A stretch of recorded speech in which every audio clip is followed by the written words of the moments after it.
Hi, I'm Margaret, and I want to tell you something that took me a long time to admit out loud, even to myself. Even when I was lying awake at 3 in the morning staring at a ceiling I didn't recognize in a room I hadn't chosen.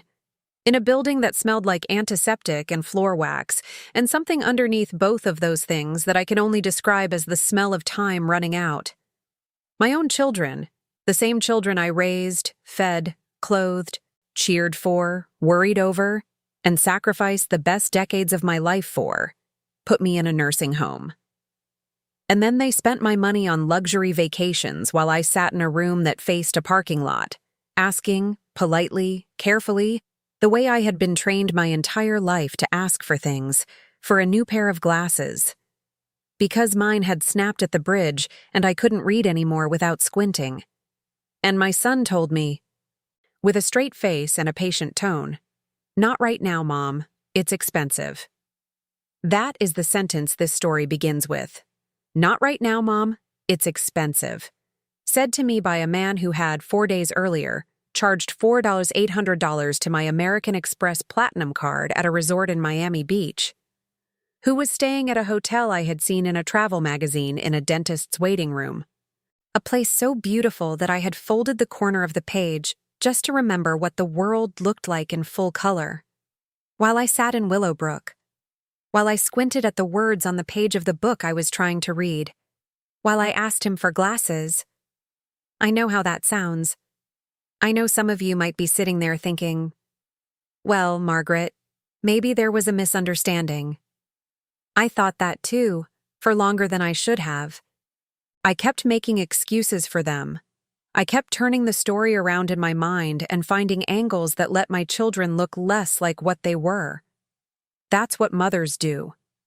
We protect the image of our children even when the reality is sitting right in front of us, undeniable, in Miami Beach, with a cocktail. Have you ever loved someone so much that you simply refuse to see them clearly? Have you ever been through something like this, where the people who were supposed to love you most became the source of your greatest pain? I want to hear from you. Tell me where you're listening from today. Drop it in the comments. And while you're there, please click subscribe right below this video. It is completely free. It costs you nothing but a second of your time, and it means everything to me. It tells me these stories are reaching people who need them, and it makes sure you never miss one. Now let me tell you how we got here. This did not happen overnight. It never does. The road that leads to a moment like this, the moment when you realize you have been systematically stripped of your independence, your money, and your dignity by your own family, that road is long and it is paved with 1,000 small things that each seemed forgettable at the time. A dismissive comment here. A redirected question there. A conversation that ends with you feeling somehow smaller than when it began, though you couldn't explain exactly why. When you're in the middle of it, you don't see the shape of it. You're too close. It's only when you get some distance, when you're standing outside of it and looking back, that you see how every small thing was connected, how it was all pointing in the same direction, how someone had a destination in mind long before you understood you were on a road at all. My husband Harold and I were married for 47 years. 47 years, and in that time we built something real and lasting and imperfect and ours. We bought our house in Dayton, Ohio, back when David was still in diapers, when the neighborhood was young and so were we, when the mortgage felt enormous and the possibilities felt bigger. A gray colonial with white shutters and a porch Harold wanted from the start. We paid off that mortgage. We raised 2 children in those rooms. We put in a garden that Harold tended every summer with the focused care of someone who understood that growing things requires patience and consistency, which is probably why he was so good at it. Tomatoes, zucchini, sweet corn, those green beans you only appreciate when they come from someone's actual backyard. Every summer the kitchen smelled like Harold's garden. Every Sunday it smelled like the roast I put in at noon. It was a life. An ordinary, beautiful, irreplaceable life. Harold died 18 months before all of this. A heart attack, the kind that comes without warning, the kind that takes someone between dinner and bedtime, which is the cruelest kind because there is no preparation, no goodbye, no chance to say everything that still needed to be said. One evening, Harold was in his chair watching the news, and by midnight, I was sitting in the waiting room of Miami Valley Hospital being told that he was gone. 18 months later, I still wake up some mornings expecting to hear him in the kitchen. Grief works that way. It doesn't ask your permission. I won't dwell too long on the grief itself, because that would be its own story, a story I'm not ready to tell yet. What I will tell you is that grief does something to your thinking. Not in the way they said about me, not cognitively, not a loss of function, but something gentler and more dangerous. It makes you want to trust. It makes you lean toward warmth. It makes you want to believe that the people around you have your best interests at heart. Because the alternative, navigating loss and betrayal simultaneously, is more than any person should have to carry alone. I was looking for hands to hold. I reached for my children. That was my first mistake. David is 52 now. He lives in Columbus with his wife Karen and their 2 grown children. He was always the practical one in my mind, the responsible one, the one I called when the furnace made an odd sound or the car needed looking at. He had a way of presenting himself as the adult in the room, the one who had thought things through, the one who handled things.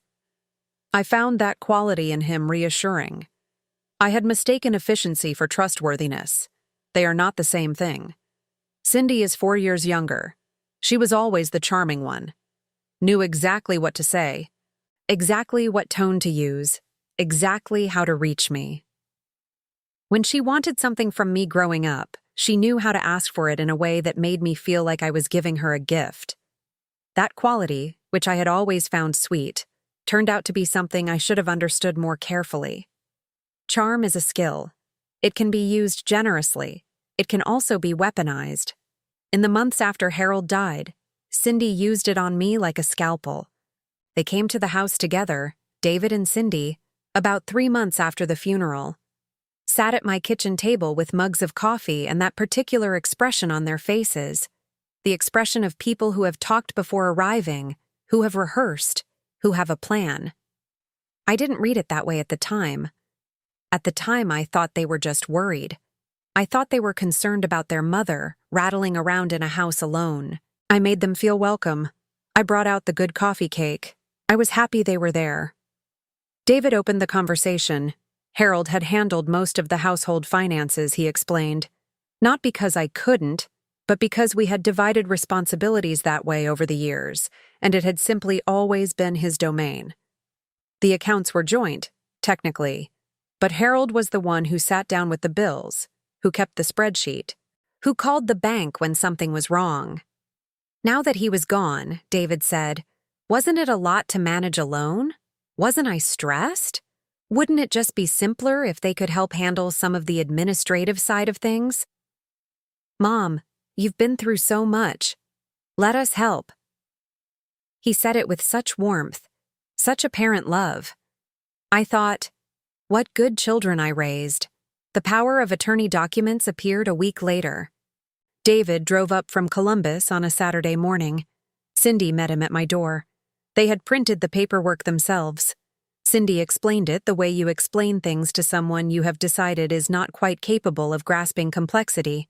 Slowly, gently, with a lot of smiling.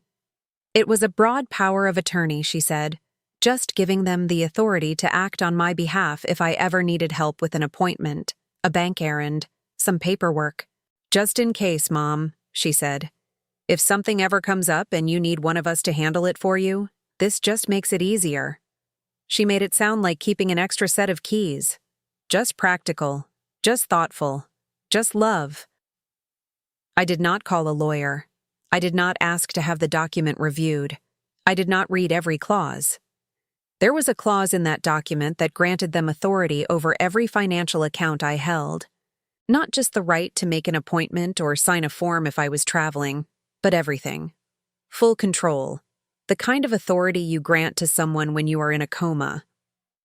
I did not understand the scope of what I was signing because I was not thinking about scope. I was thinking about my children sitting at my kitchen table, trying to help their grieving mother, and I was grateful. I signed. And in signing, I handed them the key to everything I had ever accumulated in 73 years of living. They thanked me and said they'd keep the copy safe. Of course they would. The changes after that were gradual, not dramatic. There was no moment where the mask dropped and I saw clearly what was happening. Instead, there was a slow, incremental rearrangement, the way a room looks different after you've moved a piece of furniture every few weeks. By the time it looks wrong, you can't quite remember what it used to look like.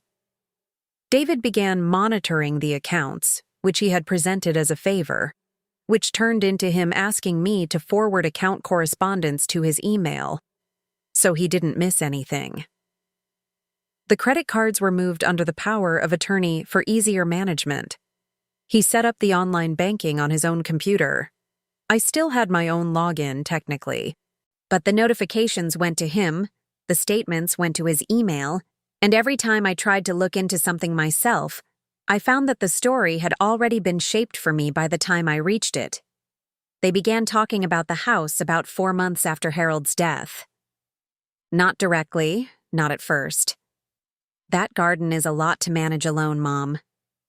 This place has a lot of square footage for one person. Have you thought about what you'd do if something needed a major repair? Cindy mentioned once that she'd heard about a wonderful senior community in Westerville that her friend's mother absolutely loved. I deflected. I wasn't interested in any senior community. I had my house, my friends, my church group on Wednesdays, my book club on Thursdays, Louise 2 houses down. I wasn't isolated. I wasn't struggling. I was a person living in her own home, the way millions of people my age do, the way I had every right to do. But they kept going. And each time they brought it up, there was a new reason, a new angle, a new concern. I started to feel, in those conversations, a particular sensation I hadn't felt since I was a young teacher, dealing with an administrator who had already made a decision and was simply working to bring me around to accepting it. The sensation of being managed, of the conclusion already being written, of the conversation being a formality. I didn't name that feeling clearly enough at the time. I should have. Then came the doctor's appointment. David drove me there on a Tuesday morning, an hour out of Dayton, to a physician I had never met on the west side of Columbus.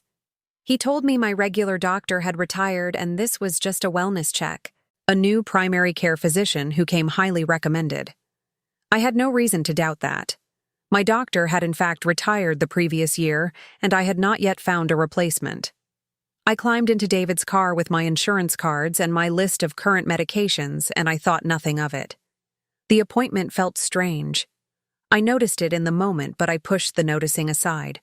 The physician was young, pleasant enough, and he asked me questions that didn't feel like a wellness check.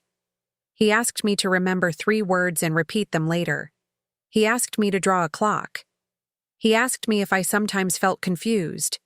He asked me how my memory was. I said my memory was fine. He nodded and made a note. The whole thing lasted maybe 45 minutes, and when it was done, David was warm and cheerful in the parking lot. "That went great, Mom. I think he'll be a good fit." I said the questions had seemed odd. He said they were just a standard cognitive screening, normal for women my age.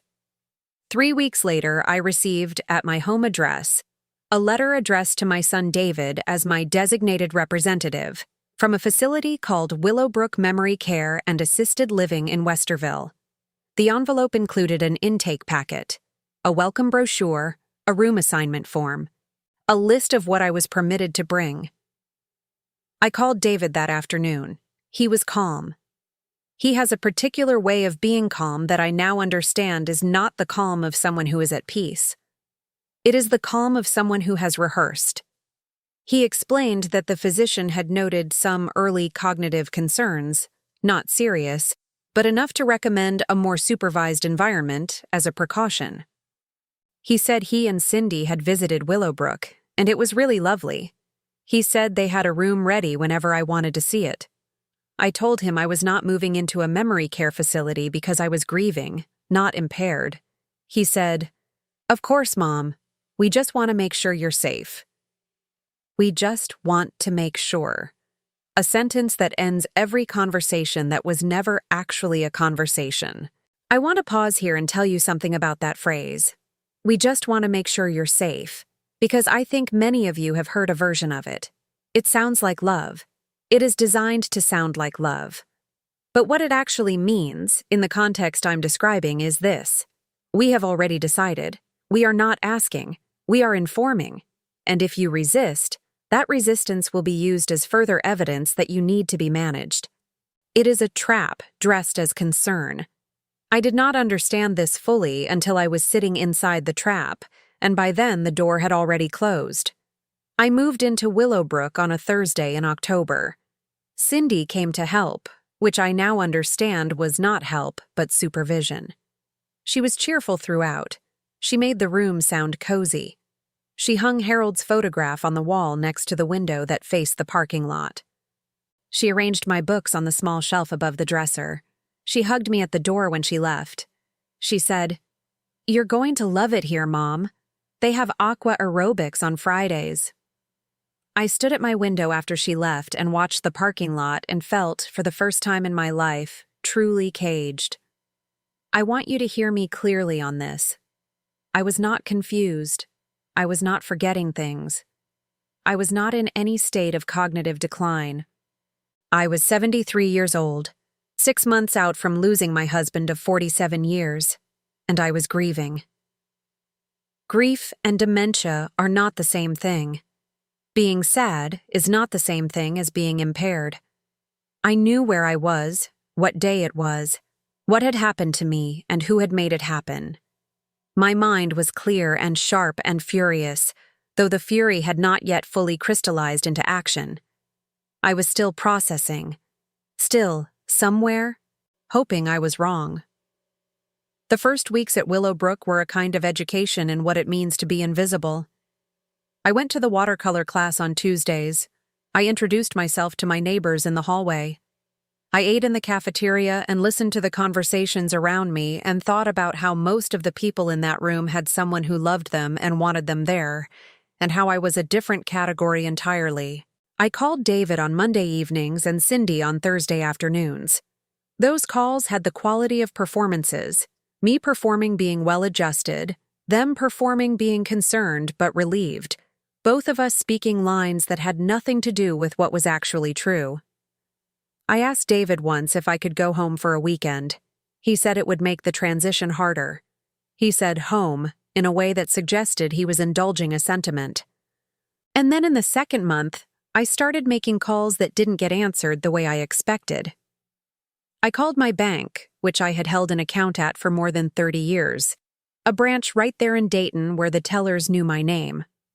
I wanted to ask about a charge I had noticed on a paper statement that had been forwarded to me. The customer service representative was polite and regretful. She said my account was currently managed by an authorized representative under a power of attorney, and that account inquiries needed to come through that representative. I asked to speak with a supervisor. I was transferred. The supervisor was also polite and also regretful. He explained that the documentation on file was clear and that he could not discuss the account with me directly without approval from the power of attorney holder. I hung up the phone in Willowbrook's common room and I sat with what had just happened. I had just been told I could not discuss my own bank account. My account, held in my name since 1987, in the town where I had lived for 40 years, and I did not have access to it. Not because I was incapacitated, not because a court had ruled anything, because I had signed a piece of paper at my kitchen table, with good coffee cake, because my children had asked me to. That night was the first night I couldn't sleep. I lay in the narrow bed under the blue coverlet, and I thought about what I had signed, what that document actually said, what authority it had actually granted, and I began to be afraid. Not the soft, shapeless anxiety of grief, something sharper. The specific fear of someone who is beginning to understand the shape of what has been done to them. I asked David about the charges the next time he called. He explained them, patiently, the way you explain things to someone you believe cannot fully grasp them. There were household expenses, he said, estate review costs, some fees associated with managing the transition. He spoke in abstractions and I let him, because I was still, even then, trying to find a version of events that made my children something other than what they were turning out to be. I said, "Can I see the statements?" He said, "Of course, we'll get those to you." He never got those to me. In my 3rd month at Willowbrook, I had a friend. Her name was Darlene, a certified nursing assistant who had worked there for 11 years and who treated the residents like people rather than patients, which sounds like a small thing until you live somewhere for a while and notice how rare it actually is. Darlene was sharp and funny and had a gift for small kindnesses, the extra minute standing in the doorway, the genuine question about how your day was going, the willingness to laugh. I liked her immediately. I trusted her in the way you trust people who haven't given you any reason not to, which in that period of my life felt like an extraordinary luxury. It was a Wednesday afternoon.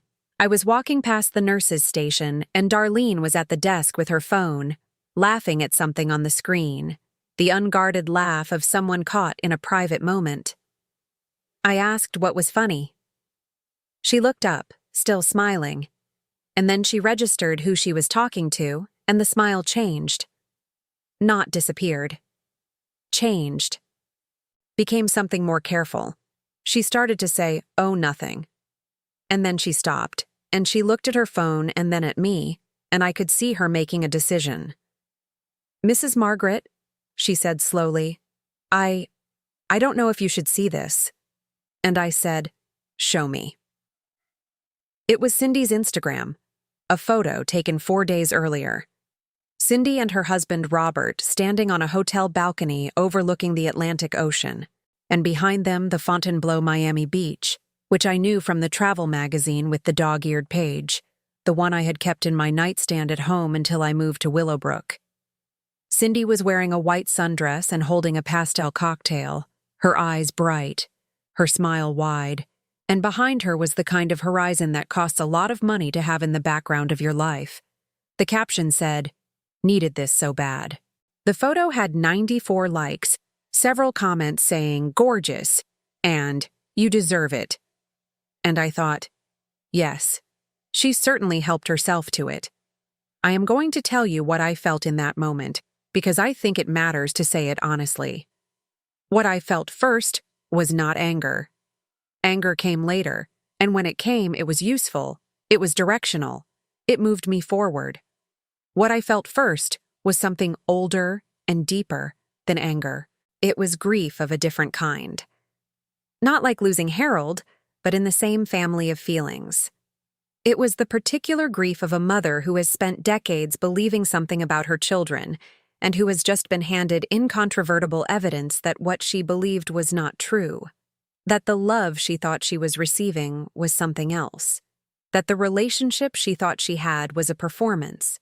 That all of it, the concern, the management, the moving her into Willowbrook for her own good, all of it, was a decision about convenience and money. My money. My convenience to be disposed of. I sat down in the nearest chair, because my legs weren't working right, and I held Darlene's phone, and I looked at the picture for a long time. 4 days before that photo was taken. 4 days. My son had told me, with a patient tone and genuine-sounding regret, that glasses were expensive. "Not right now, Mom." I was still squinting at the pages of my book, and she was in Miami. If any part of this story sounds familiar to you, if you have ever been made to feel like a burden by the people who were supposed to love you, if you have ever watched someone treat your needs as an inconvenience while helping themselves to what was yours, please know that you are not alone. I am telling this story because I needed to hear it myself once, and I couldn't find it anywhere. Please subscribe to this channel if you haven't already. That button is right below this video and it is completely free, and please leave me a comment if you're still with me. I read every single one, and they mean more than I can say. I did not sleep that night either. I lay in the narrow bed, and I went through every conversation from the past 18 months, starting from the kitchen table and the power of attorney. And I watched it differently now. The way you sometimes reread a book you loved and find that you missed the whole thing the first time. That every clue was there, every signal, every moment where the author was telling you exactly what was happening if only you had known how to read it. Every calm explanation, every patient redirection, every gentle practiced, we just want to make sure. It was a structure, built deliberately, over many months, with me as the subject of it, the person around whom the structure was arranged.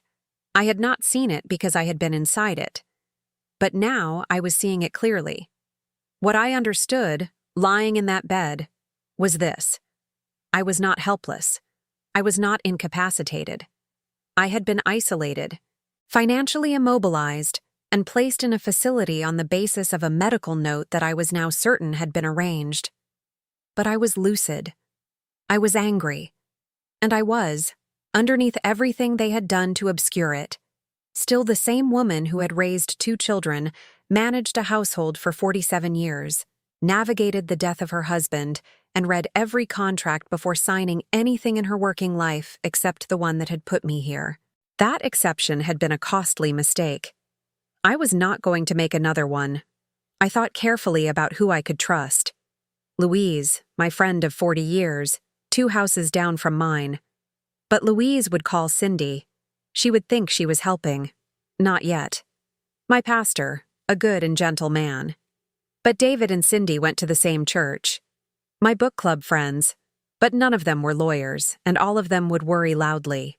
I needed someone who was completely outside my world as my children understood it. Someone whose job it was to understand exactly what had been done to me and what could be done about it. Darlene was at her station the next morning when I stopped by, and I was as direct as I knew how to be. I told her I needed to speak with an attorney who worked with elderly clients. An elder law attorney. Someone who knew about powers of attorney and financial exploitation and what options a person had. Darlene was quiet for a moment. She had a job to protect. I understood that, and I did not want her to put herself at risk for me. But she looked at me for a long moment, the look of someone weighing things. And then she took a small piece of paper from the notepad on the desk and wrote a name and a phone number and folded it and pressed it into my hand. Patricia Osei, she said. Dayton office. She works with a lot of people in exactly your situation. I held that piece of paper like it was something I had been waiting for. There was a payphone in the Willowbrook common room. This will sound like an artifact from another era, and it is. But it was there, and it was the only phone in the building that was not in a residence room or at a staffed desk, which meant it was the only phone I could use with any real privacy. I called Patricia Osei on a Thursday morning between breakfast and the Tuesday watercolor class, which, yes, I still attended, because maintaining routine was part of not letting them see what I was planning. Patricia answered her own phone, which I found immediately reassuring. Her voice was level and professional, and she asked me to tell her what had happened from the beginning. I told her everything. The kitchen table, the power of attorney, the strange doctor's appointment, the intake packet addressed to David, the charges I couldn't see, the Instagram photo. I laid it all out in order clearly, without editorializing, because I wanted her to hear facts, not feelings. She let me finish without interrupting. Then she asked me a series of questions. When had I signed the POA? Had anyone explained the scope of it to me? Had I been given time to read it? Had an independent attorney been present? Had I received a copy? What was the date on the medical note? Had I seen any financial statements since moving to Willowbrook? I answered every question. When I finished, she was quiet for a moment. Then she said, Mrs. Margaret, what you're describing is elder financial exploitation. It's a pattern I've seen many times. And there are things we can do. She told me 3 things that day, and I wrote them down on the back of a Willowbrook breakfast menu because I had nothing else. First, a power of attorney could be revoked, as long as the person who signed it was determined to be mentally competent. Second, the first step was an independent cognitive assessment, completely separate from the one that had produced the possible early-stage memory impairment note. She had a neuropsychologist she worked with regularly, a Dr. Abramowitz in Dayton. Third, and she said this with particular emphasis, say nothing to David or Cindy. Nothing. Let them believe everything was still going according to plan. Could I do that? I thought about the 49 years I had spent being the person who kept the peace in my family, the one who absorbed and redirected and waited and endured. Yes, I said, I can do that. The independent assessment was scheduled for a Thursday morning, 3 weeks later. Darlene arranged a ride through a private service, a favor that was strictly speaking outside the parameters of her job, and which I am certain she did because she had a conscience, and because she had been watching situations like mine for 11 years. The neuropsychologist, Dr. Abramowitz, had an office on the 4th floor of a building near the University of Dayton Medical Center. The waiting room smelled like new carpet and had a small window that looked out over a courtyard where someone had planted rose bushes. I sat and waited and thought about Harold's garden. The assessment took 2.5 hours. Dr. Abramowitz was a quiet man, not warm in the demonstrative way, but careful and thorough and respectful in a way that felt, by then, remarkable. He did not speak to me as if I were fragile. He spoke to me as if I were a person taking a test, which I was. He asked me to remember 5 words: an apple, a pencil, a bridge, the color brown, and the number 7, and to repeat them back 20 minutes later. I repeated them correctly. He asked me to draw a clock face showing the time at 10 minutes past 11. I drew it. He asked me to arrange a sequence of pictures into the order that made logical sense. I arranged them quickly, the way I used to arrange the flashcards I made for David's spelling tests when he was in the 3rd grade, without hesitating. He asked about my education, my work history, my daily routine, my interests. I told him about the garden, the book club, my Wednesday church group. He asked me to tell him the current year, month, and day of the week, and the name of the sitting president, which I supplied without difficulty. At the end of 2.5 hours, he sat back and looked at his notes for a moment, and then he looked at me. "Mrs. Margaret?" he said. "I'm not going to see you again professionally, but I want you to know that you are entirely cognitively intact. There is no evidence of memory impairment, no evidence of early-stage dementia, no indicators of cognitive decline. You are a fully competent adult. Grief and stress do not constitute incapacity." He said those last words carefully, as if he had said them before and meant them every time. I believe he was telling me he had seen this before, too. I sat in his office and I read the words in his preliminary assessment, which his assistant printed for me to take with me, and I felt something shift inside me. Something I can't name exactly. Not relief, because relief would have been too simple. More like reclamation. Like someone had handed me back a piece of myself that I had not known how to defend. Patricia filed the revocation petition based on the independent assessment. Because I had been found fully competent, the legal process was straightforward, though it involved documentation and coordination and the formal involvement of a notary public. I signed the revocation papers on a Tuesday afternoon in Patricia's office, a proper office on a proper street in downtown Dayton, with a desk and a window that looked over the street, and a cup of coffee that Patricia had made herself.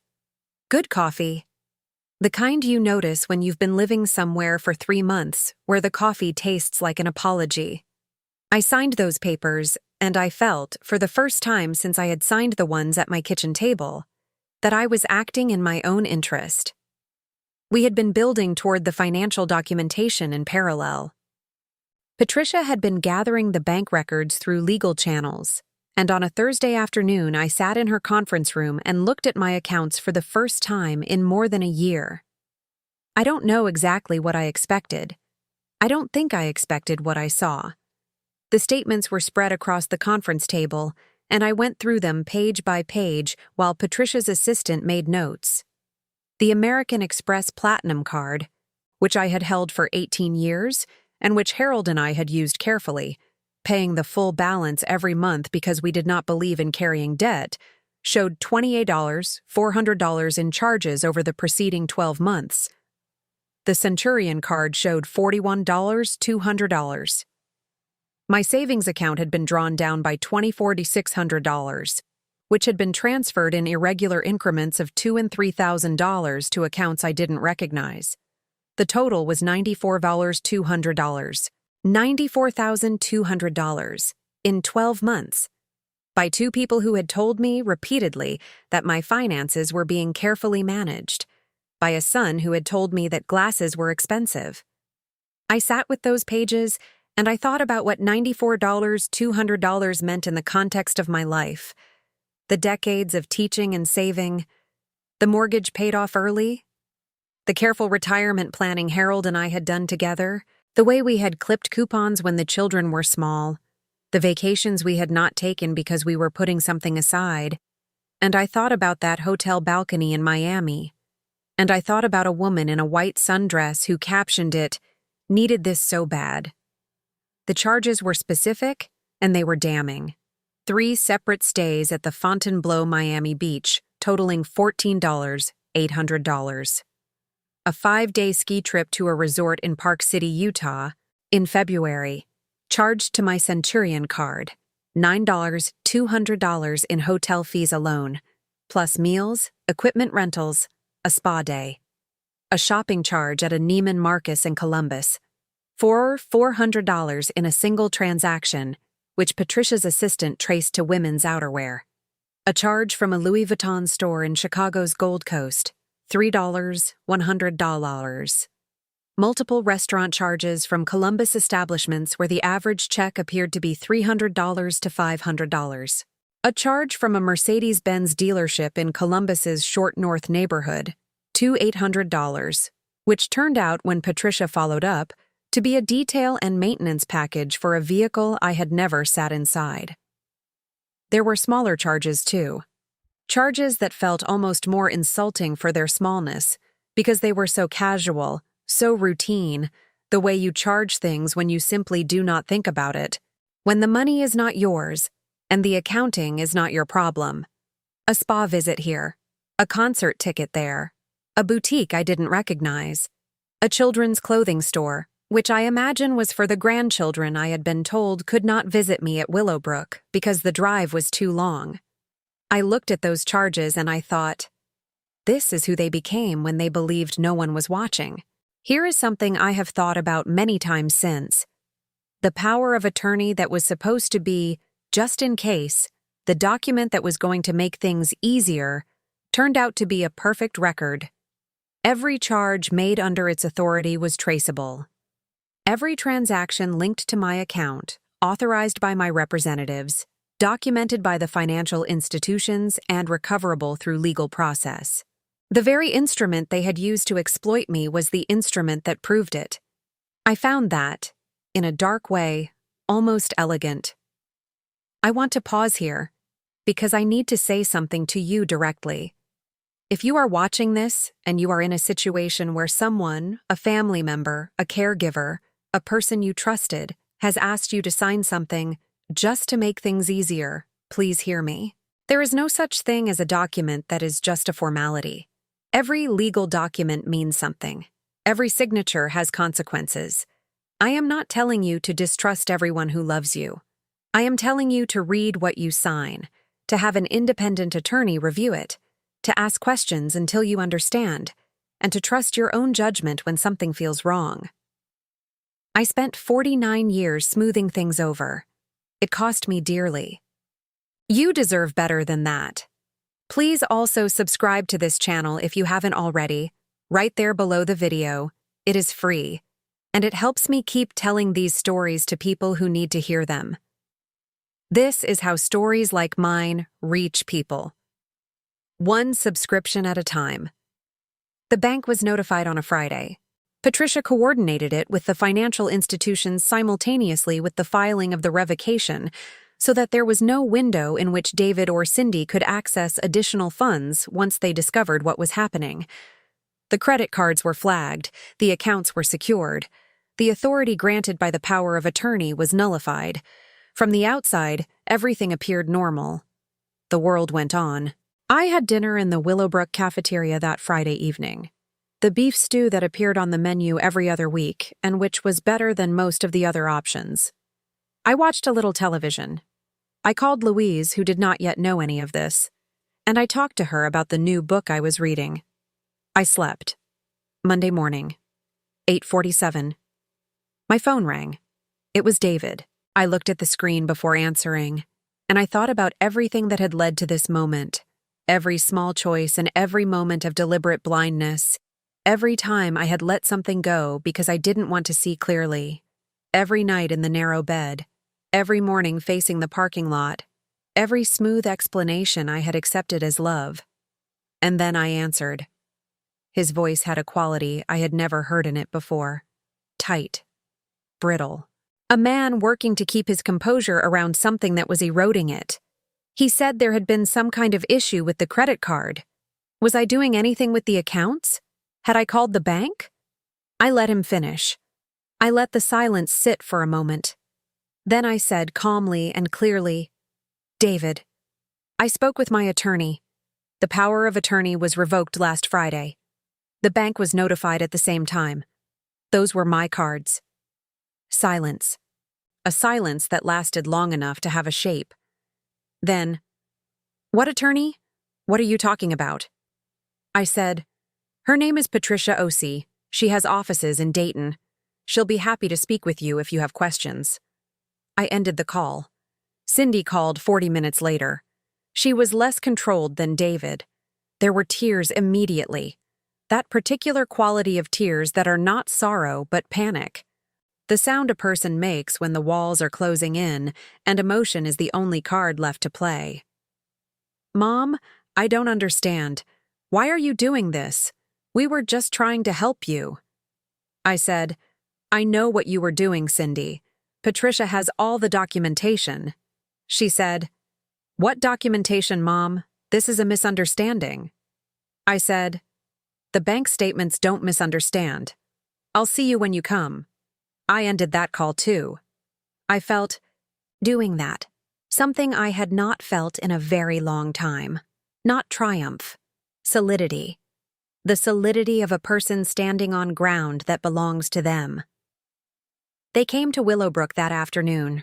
David and Cindy together, arriving in David's car, walking into the facility with the expressions of people who have not yet decided what story they're telling, but know they need one.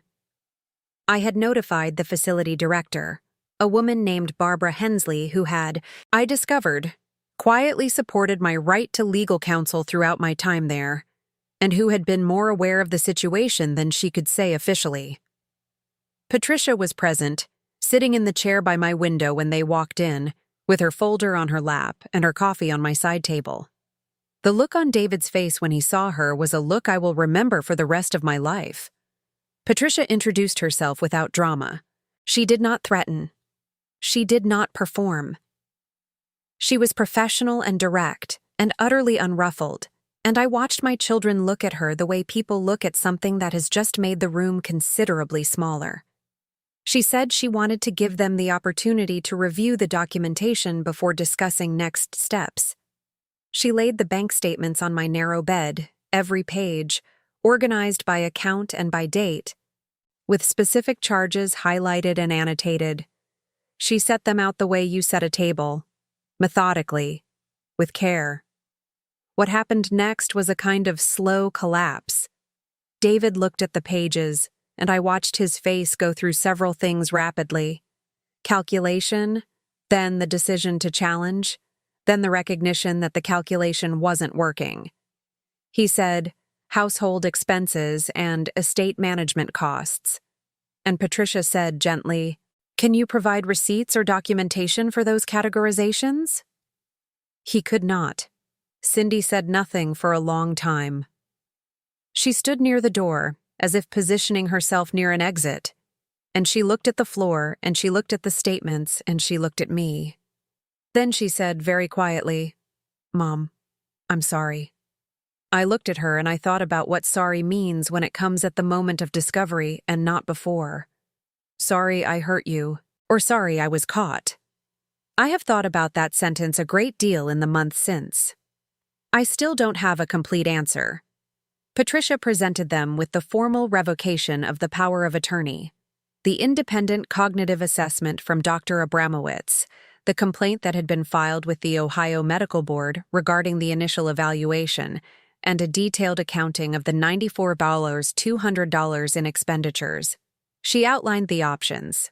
There was a civil path and there was a criminal path, and the decision about which path we pursued was mine alone to make. I had not, at that point, decided. What I had decided was that the money would be returned and that my independence would be restored, and that both of those things were non-negotiable. Patricia communicated this with a clarity and a calm that I found, frankly, beautiful.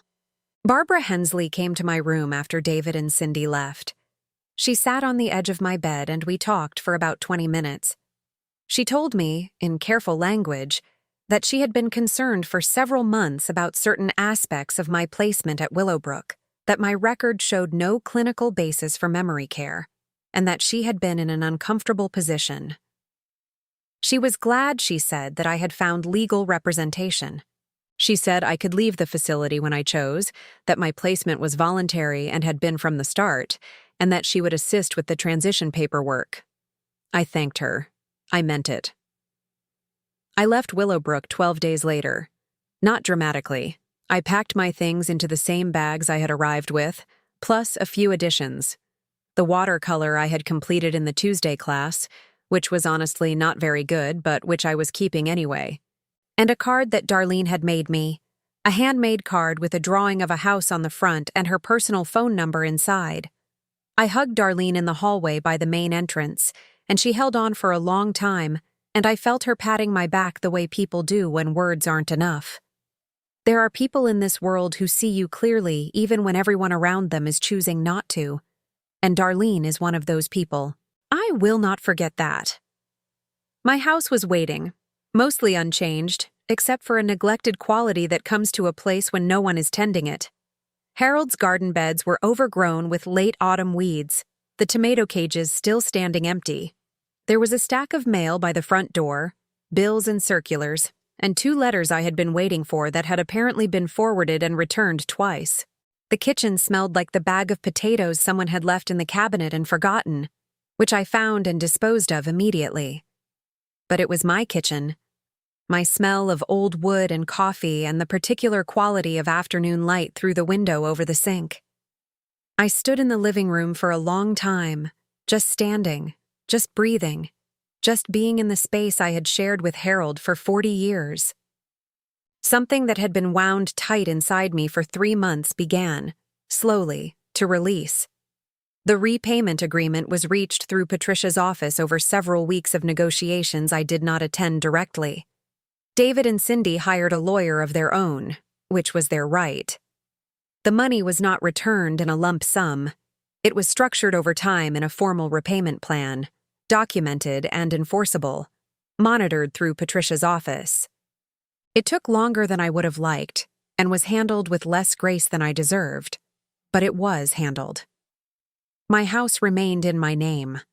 My accounts were moved into a trust arrangement that Patricia helped me establish, one that protected my assets without granting unilateral authority to any family member.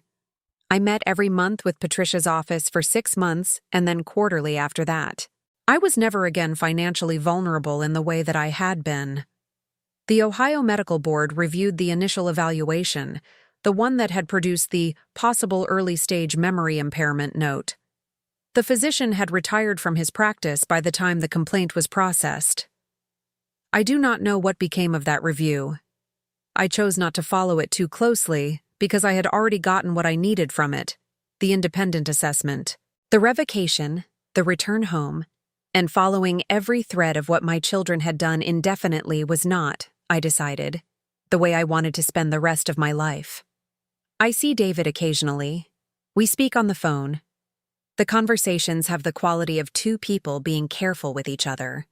measuring words, navigating around the thing that sits in the center of every exchange between us, which is what happened and what it means and what is left on the other side of it. I don't know what the future of that relationship will look like. I have stopped expecting to know. What I know is that I will never sign another document without reading it in full, consulting an attorney, and understanding what I am agreeing to. What I know is that love does not ask you to be vulnerable in ways that benefit only the other person. Cindy called 6 months after everything was settled and asked if we could have lunch. We did. She cried. I listened. I did not say much. I am not sure what I believe about her remorse. I am not sure it matters what I believe. What matters is that I am no longer in Willowbrook, that my accounts are in my name, that my house is mine, that I sleep in my own bed under a quilt my mother made, not under a blue coverlet that smelled of borrowed warmth. I returned to my Wednesday church group the first Wednesday after I came home. Everyone was kind and somewhat careful with me, because people who heard a version of the story through Louise were not quite sure how to hold it. I did not explain much. I simply returned to my seat and sang the hymns and drank the coffee afterward, and said to Louise, who was sitting next to me with worried eyes, "I'm fine. I'm really fine." She didn't fully believe me yet. She does now. Book club resumed on the second Thursday. We were reading a novel set in post-war Dublin, a book about women making lives out of rubble and making those lives mean something. I had missed 3 months of meetings, but I had managed to read the book anyway, in Willowbrook, squinting until I finally got the glasses from the facility's optometry visiting service, because my son never did get around to it. The book was very good. We argued about the ending, the way you do when a book is good enough to argue about, and I drove home in the dark with the window cracked and the cool Ohio air coming in, and I thought, I get to do this. I get to do this for the rest of my life. That is not a small thing.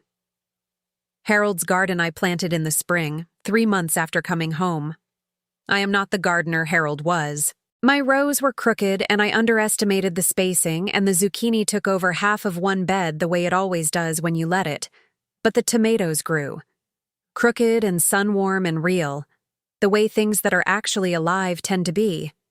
I picked the first one in late July, standing in the backyard in the morning, and I ate it right there, warm from the vine, the way Harold used to, which I always thought was a little dramatic, but which I now understood completely.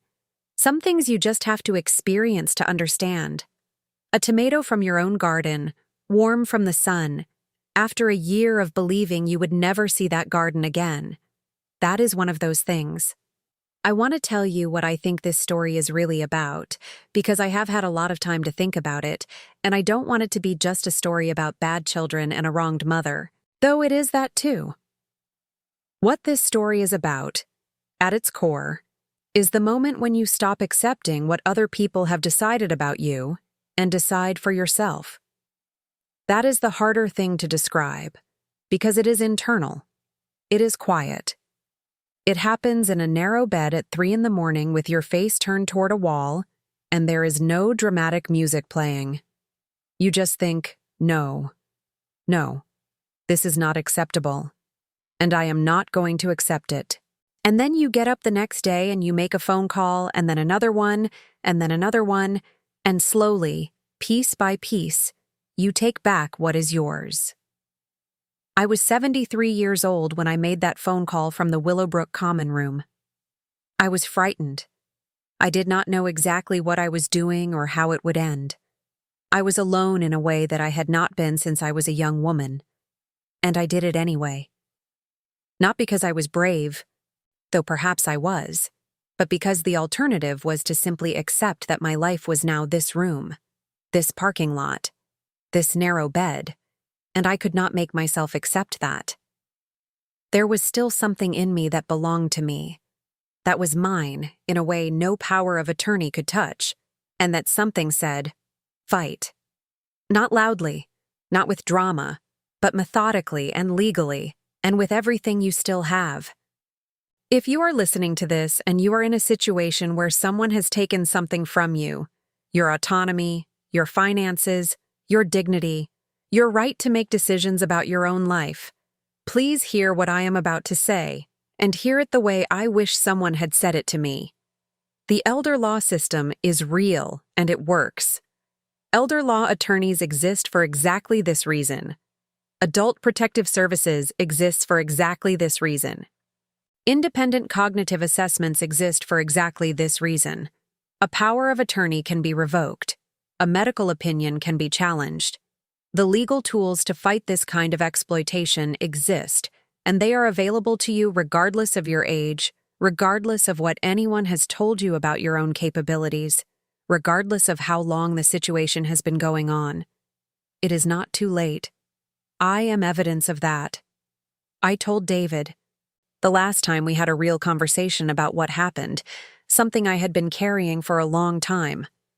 I said, I raised you to be independent. You know that. Everything I did as your mother was in the direction of giving you the capacity to build your own life. And you became very capable of building exactly that. I am glad for that. I am genuinely glad.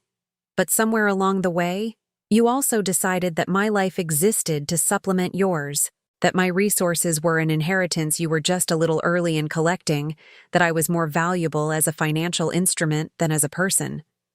And you were wrong. He didn't say anything. I wasn't looking for an answer. I had said what I needed to say, to him and to myself, and that was enough. Now I want to say something to you, because you have been with me through all of it and you deserve a direct word. I hope this story stays with you. I hope it reaches somebody who needs it, a mother, a grandmother, someone sitting somewhere feeling like the walls are closing in and there is nowhere to turn. If you know someone like that, please share this with them. Send them this video. Tell them there is a woman named Margaret in Dayton, Ohio, who was in a nursing home at 73 with a broken pair of glasses, and who is now in her own house, in her own garden, in her own life. It is not too late. It was not too late for me. Please subscribe to this channel before you go. That button is below this video and it is free. When you subscribe, it tells me that these stories are finding their way to people who need them, and it helps me keep going. You can also leave a comment, tell me what you're thinking, tell me if this touched you, tell me where you're listening from. I read every single one, and there are days when those comments are the thing that reminds me why I'm telling these stories at all. Thank you for being here. Thank you for listening. Thank you for all of it. My name is Margaret, and I will see you in the next story.